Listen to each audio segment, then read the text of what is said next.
están?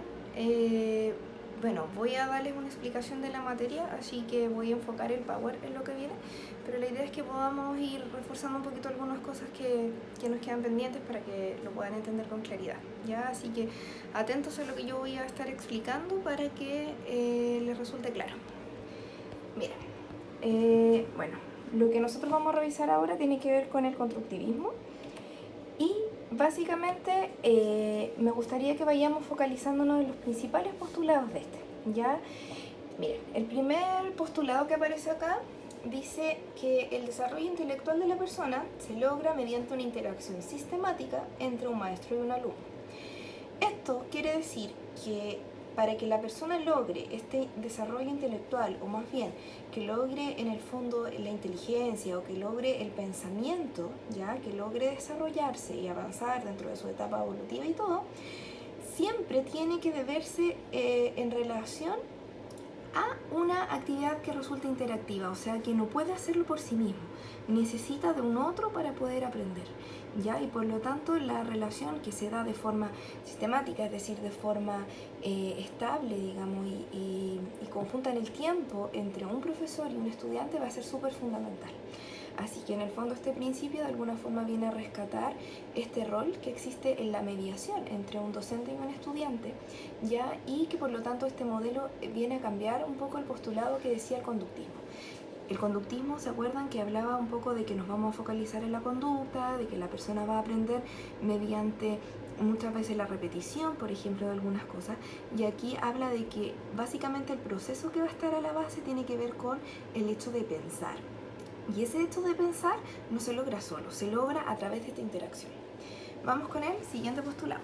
El siguiente postulado dice que el lenguaje es la forma en la cual se produce este intercambio social y que a la vez es una herramienta para poder ordenar el ambiente. Tiene que ver con el punto anterior porque hace mención a esta habilidad o esta cualidad que es el lenguaje, ¿ya?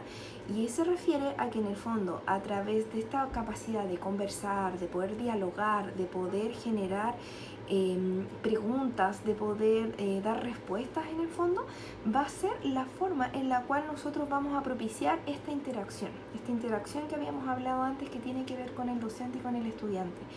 Y cuando nosotros tenemos esa oportunidad de dialogar o de conversar, es cuando nosotros vamos a poder ordenar este ambiente, o sea, poder entender las cosas que están sucediendo y obviamente que tiene que ver con el aprendizaje.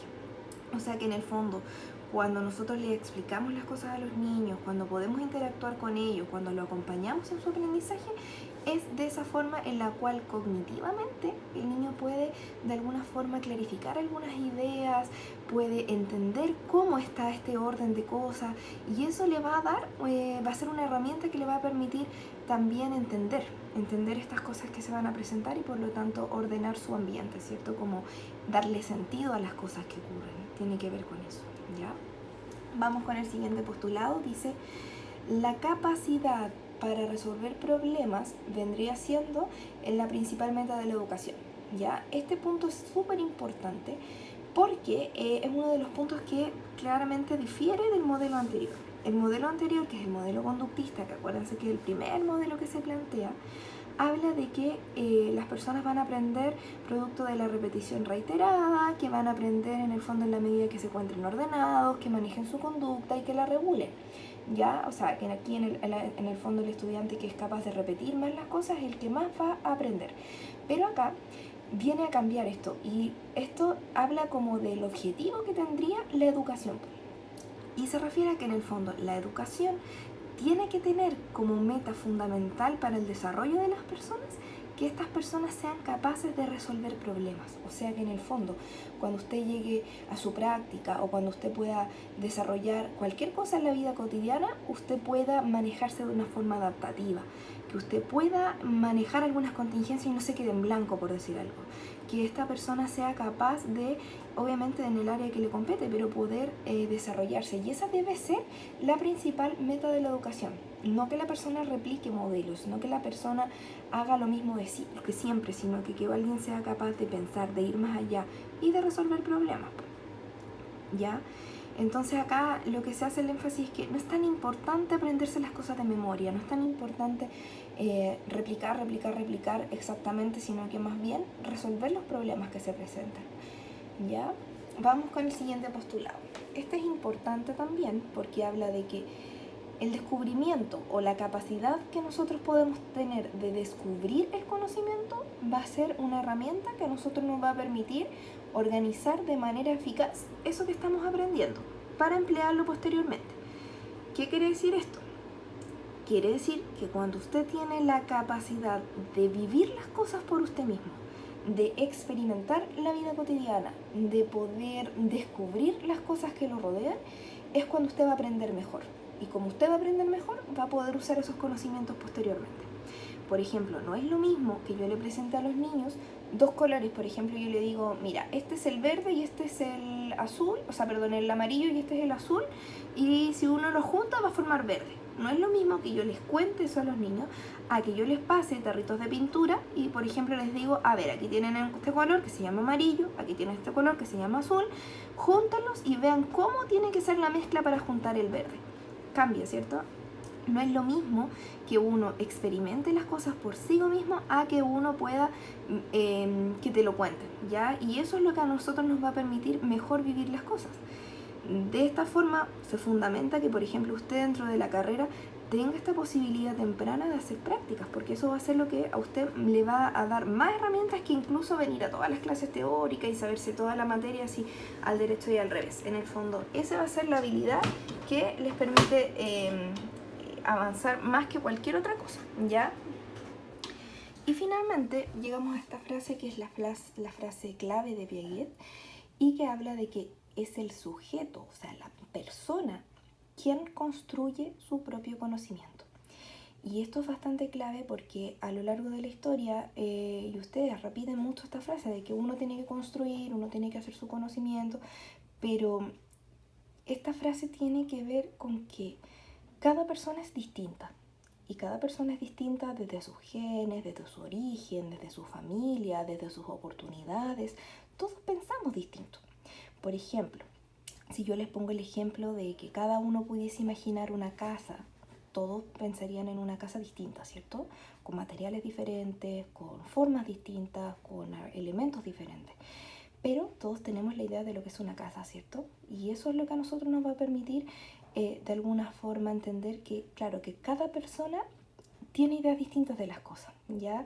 Y si lo llevamos al ámbito de la educación, quiere decir que cuando nosotros pasamos una materia o explicamos algo, a mí no me interesa que todos lo entiendan de la misma forma, sino que me interesa que todos lo entiendan, ¿ya? Que todos puedan imaginarse esto que estamos trabajando con sus propias realidades, con sus propias prácticas, con cosas distintas, pero que sí lleguemos a conclusiones similares, por cierto, que en el fondo comprendamos el concepto, pero claramente considerando que todos tenemos una base diferente que es lo que nos permite avanzar y que es lo que nos permite a nosotros de alguna forma desarrollarnos en la vida. Por lo tanto, si nosotros en el aula no tenemos este principio, ¿ya? Y creemos que todos los niños tienen que aprender lo mismo de la misma forma, claramente vamos a encontrarnos con dificultades, ¿ya? Porque en el fondo todos tenemos una base distinta también, ¿ya? Y eso es lo que tenemos que saber llegar para poder llegar a conclusiones. Otros principios pedagógicos que van a ser importantes tienen que ver con este. Miren, dice, el punto de apoyo de los aprendizajes es la estructura conceptual previa de los alumnos y su contexto, ¿ya? ¿Qué quiere decir este postulado? Primero dice que el punto de apoyo, o sea, cuando yo me presento frente a una actividad que para mí es nueva o me presento frente a una materia que para mí resulta nueva, ¿dónde yo voy a recurrir para poder entender algo de esto que estoy presentando nuevo? Es en la estructura conceptual previa, o sea, en lo que yo ya conozco, ya en mis conocimientos previos, en aquellas cosas en las cuales yo voy a conocer. Por ejemplo, si a ustedes se les presenta algo nuevo, por ejemplo, teorías del aprendizaje, supongamos que ese es el título. A lo mejor usted al principio no tiene idea qué quiere decir aprendizaje, pero usted ha estado en la educación, usted fue formado en una escuela, entonces alguna idea de qué pudiese significar teorías del aprendizaje tiene. Y este punto es súper importante y bonito a la vez porque en el fondo tiene que ver con que comprender y validar que las personas tenemos formas distintas de ver las cosas, pero que todos sabemos algo a la base. Incluso los bebés, porque las guaguitas cuando nacen y lo primero que hacen es comen, ¿cierto? Se alimentan, pueden succionar el pezón de la mamá para poder tomar leche, y eso sucede gracias a que dentro de la guatita de la mamá estos bebés también tienen esta habilidad de succionar, ¿cierto? Se chupan el dedo, por ejemplo, y esa es una habilidad que les permite sobrevivir después. Entonces, en el fondo, todos sabemos algo. Tiene que ver con entender de que en esta diversidad, a pesar de que hay personas súper distintas de otras, obviamente todos somos muy distintos de otros, siempre sabemos algo. Siempre nos podemos apoyar en algo a la base. Siempre tenemos una idea previa de qué pudiese ser, aunque pudiese estar equivocada, pero siempre sabemos. Y eso es algo muy importante, porque cuando a nosotros, por ejemplo, se nos presenta una división, por ejemplo, en matemáticas, y somos niños, a lo mejor no sabemos dividir, pero sí podemos aprender a dividir primero acordándonos de cómo son los números, ¿cierto? Y luego acordándonos de cómo se suman. Y luego abordándonos de cómo se resta. Y en la medida que uno puede ligar esas cosas, puede ser mucho más fácil aprender la división, ¿sí? Es como un poco eso. El segundo punto que dice acá, dice que es importante la creación de un clima de aceptación mutua y cooperación que estimule el desarrollo de conductas prosociales. Este punto se refiere a la unidad 1 que nosotros revisamos en esta asignatura, que tiene que ver con lo que revisamos que era la convivencia escolar, ¿cierto? Y el clima de aula. O sea, que en el fondo, para que yo pueda aprender y tener las condiciones básicas para poder sentir que mis conocimientos, a pesar de que son distintos de los demás, son válidos, y que en el fondo todo lo que yo voy a aprender ahora tiene que estar basado en eso distinto que yo tengo, pero que voy a avanzar y que voy a aprender, tiene que estar en base a este clima de aceptación, aceptación de que todos somos distintos, cooperar para poder aprender, y eso implica un clima de aula que nos ayude, dice acá, a desarrollar conductas prosociales. En el fondo, que seamos personas preocupadas por los demás, que tengamos un clima de respeto, ¿cierto? Y todo lo que aquello conlleva. Luego dice, los contenidos deben presentarse con una estructuración clara de sus relaciones e interrelaciones. Y eso tiene que ver con que cuando nosotros presentamos una materia, por ejemplo, o vemos algún contenido, este contenido tiene que ser gradual, tiene que tener un orden, no puede llegar y presentarse así como cualquier cosa tonta y loca, ¿cierto? Por ejemplo, yo no puedo enseñarle a los niños a dividir si todavía no hemos visto ni la adición, ni la sustracción, ni la multiplicación, ¿cierto?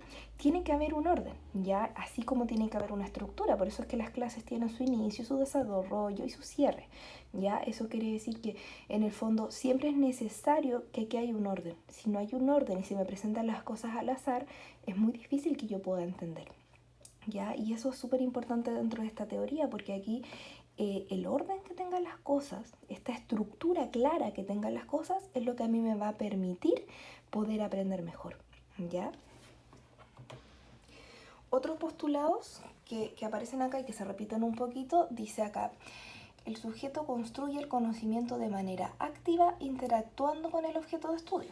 Esto tiene que ver un poquito con lo que vimos al principio, de que en el fondo cuando yo descubro el conocimiento, cuando yo vivo las cosas por sí misma, yo voy a tener una idea distinta de cómo son las cosas y voy a poder armarme una idea de cómo son las cosas nuevas, pero siempre va a ocurrir en la medida que yo pueda interactuar.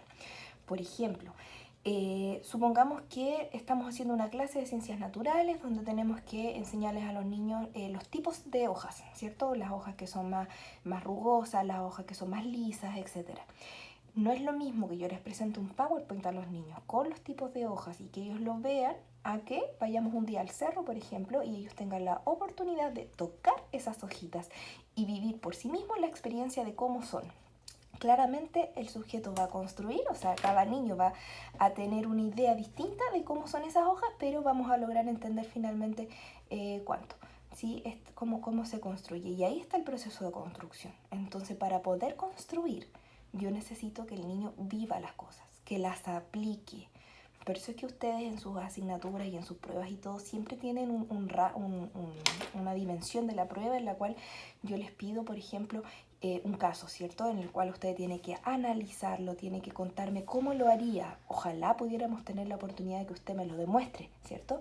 Pero eso está para los ramos de práctica, ¿cierto? Pero esa es la idea, porque en el fondo cuando usted experimenta esa vivencia es cuando realmente usted va a estar construyendo en ese momento, ¿ya? Y por lo tanto dice acá que el nuevo conocimiento va a adquirir significado cuando se relaciona con el conocimiento previo.